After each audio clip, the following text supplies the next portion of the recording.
sure. I didn't mean anything. I'm as just as much American as anybody. Well, now, who said you're not?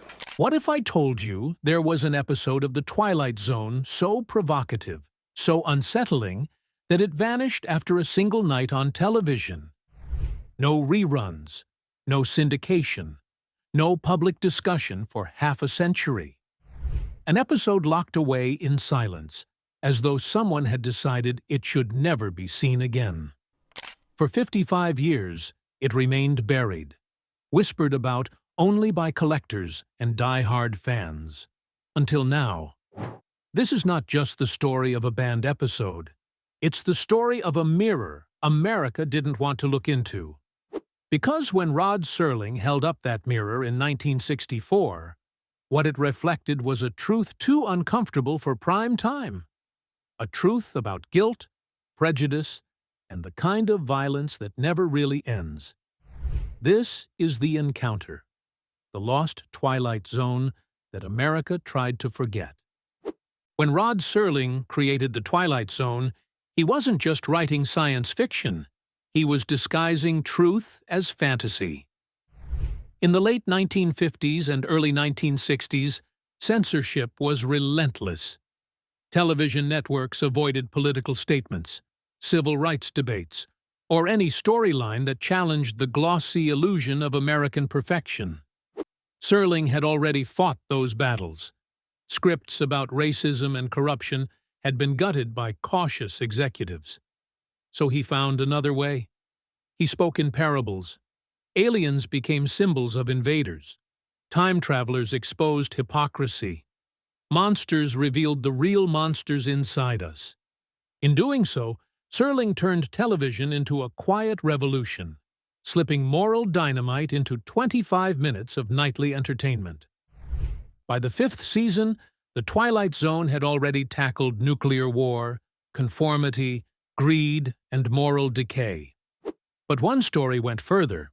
A story set not in space or some dystopian future, but in an ordinary attic, thick with dust and memory. It would become one of the most haunting and most controversial episodes the show ever produced. The year was 1964. America was in turmoil. The civil rights movement was forcing the nation to confront its own hypocrisy. On the surface, the country seemed prosperous and free, but beneath, guilt and resentment simmered. The wounds of World War II still ached, especially for Japanese Americans who had been forced into internment camps just 2 decades earlier. While the nation marched forward, its conscience lagged behind, and most people weren't ready to talk about it. Then came The Encounter. It begins innocently. A middle-aged American veteran, Fenton, is cleaning out his attic. Among the boxes and memories lies a Japanese samurai sword, a relic from the war. A young Japanese-American man named Arthur Takamori arrives, offering to help. The two strangers climb into the attic together, surrounded by relics of a past that refuses to die. Then, with a quiet click, the attic door jams shut. The two men are trapped. The sword, glinting in the dim light, seems to whisper. It glows faintly. It feels alive, as if the spirit of the man it once belonged to still lingers inside. At first, their conversation is polite. Casual talk about the war, about honor, about memory. But soon, words become weapons. The more they speak, the more their civility cracks. Fenton brags about his service, but behind his smile hides something ugly. He finally admits what he's never confessed. He killed a Japanese soldier, not in battle, but by stabbing him in the back as he begged for mercy. The sword he's been polishing all these years is that man's sword. Arthur's calm begins to fracture. He starts to hear things, to see flashes of a past he shouldn't remember. The sword seems to call to him. Then comes the revelation that Arthur's own father was accused of spying for Japan during the war, a shame that led to his suicide. The attic becomes a prison of guilt and inheritance, where two men, one burdened by what he did, the other by what his father was accused of, turn their pain against each other. The episode spirals into a fever dream of accusation, remorse, and vengeance. When it ends, one man is dead, the sword silent once again. But the silence didn't end there. It was just beginning. When CBS aired The Encounter on May 1st, 1964, it seemed like just another entry in the Twilight Zone. But within days, the network was flooded with complaints. Asian American viewers were furious. The episode, they said, portrayed a Japanese American man as violent, unstable, and cursed by blood. The implication that guilt and betrayal could be inherited wasn't just offensive. It reopened a wound the country had never healed. Only 2 decades earlier, thousands of Japanese Americans had been imprisoned in their own country, branded as traitors. Now, here was a national broadcast suggesting that stain was permanent. CBS panicked. The network quietly pulled The Encounter from circulation. It never aired again. It wasn't syndicated. Even when the show was later released in collections and retrospectives, this episode was missing. For the next half-century, it was erased from official history, as though the network wanted to bury not just the story, but the uncomfortable truth it told. Behind the camera, though, the story cut even deeper. The young actor who played Arthur was George Takei, years before he became famous as Sulu on Star Trek. Few people watching that night knew that Takei himself had lived the trauma the episode only hinted at. As a child, he and his family were imprisoned in a Japanese-American internment camp in Arkansas. He knew the sting of barbed wire, the humiliation of being labeled enemy by his own country. For him, filming The Encounter was reliving that pain. Years later, Takei admitted that the role disturbed him deeply. The story, he said, blurred the line between exploring prejudice and perpetuating it, and it left him uneasy long after the cameras stopped rolling. Yet, in an unexpected way, that discomfort was the point. The Encounter wasn't designed to soothe. It was designed to provoke, to make viewers squirm and question what guilt really means. But in 1964, America wasn't ready for that conversation. The result was an episode that felt too real, too raw, too soon. It forced viewers to confront the kind of prejudice that doesn't fade with victory parades or peace treaties. Rod Serling's true gift was forcing his audience to face the horror not in aliens or monsters, but in themselves. He believed the most terrifying stories were reflections of the world we lived in. But even he couldn't have predicted how violently The Encounter would be rejected. This wasn't an episode about ghosts. It was about national memory, how guilt festers when ignored, and how denial becomes its own curse. The attic was a metaphor for America itself, full of relics from wars we'd rather forget, haunted by secrets no one wanted to unpack. For decades, the episode disappeared into myth. Fans whispered about a forbidden Twilight Zone entry. Bootleg copies surfaced in collector circles, passed hand to hand like contraband. For most of the world, it was a rumor, a ghost story about censorship and forgotten art.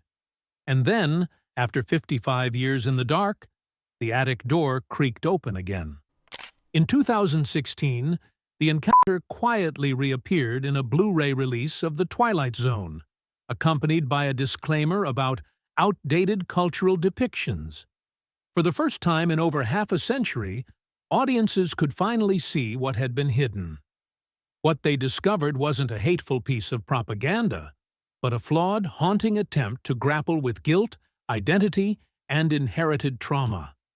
Its language was clumsy, yes, but its message was unmistakable. Pain doesn't vanish when history ends. It echoes through generations. Watching it today, The encounter feels uncannily modern. The attic becomes a metaphor for the collective past we try to lock away. The sword becomes the embodiment of history's unfinished business. Fenton and Arthur are no longer just two men. They're stand-ins for an entire nation struggling to reconcile pride with shame. In an age where prejudice still festers and divisions still grow, their confrontation feels less like an artifact and more like a warning. But the story of the encounter is not just about guilt, it's about censorship itself.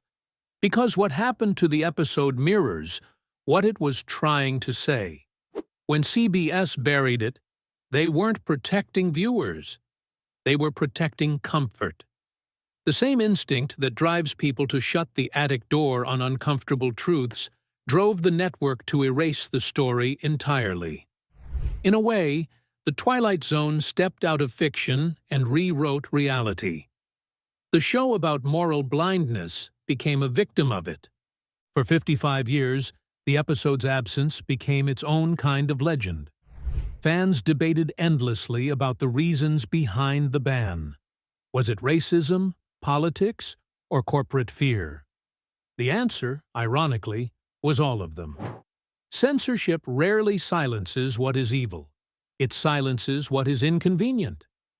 The encounter made people uncomfortable because it refused to hand out moral absolution. It didn't tell viewers who was right or wrong. It simply held up a mirror, and mirrors can be unbearable. Rod Serling himself knew that danger. Throughout his career, he used speculative fiction to smuggle truth past the censors. His scripts exposed greed, conformity, and prejudice with eerie precision. But with the encounter, the system finally fought back. The story hit too close to home.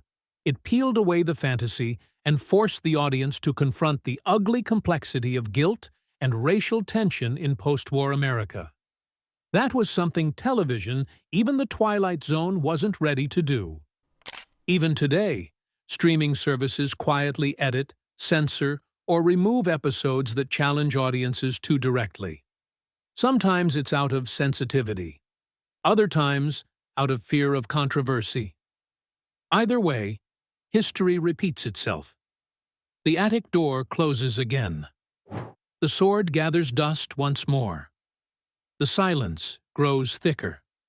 Until, inevitably, someone else finds the courage to open the door. What makes the encounter so haunting is that it never gives us peace. There's no clear villain, no redemption. Just two men destroyed by the same wound from opposite sides. It asks a question no country ever fully answers. Can a nation ever outgrow its own guilt? Can people ever escape the sins of history? Fenton and Arthur couldn't. They were trapped together in the attic of memory, poisoned by a past neither could control. Maybe that's why the episode had to be buried, because it didn't offer comfort. It offered truth. And truth, when finally uncovered, can feel like a ghost. Watching it now, after so many decades of silence, feels like opening a time capsule of collective conscience. The attic is open. The sword still glows faintly. The whispers of the past are louder than ever. As the screen fades to black, one can almost hear Serling's voice echoing from another time. We are all prisoners of memory, living in a prison built by our own hands. The Twilight Zone was never just predicting the future. It was holding up a mirror to the present, and to us. And sometimes, the most terrifying stories aren't about monsters at all. They're about truth, finally being allowed to speak after 55 years of silence.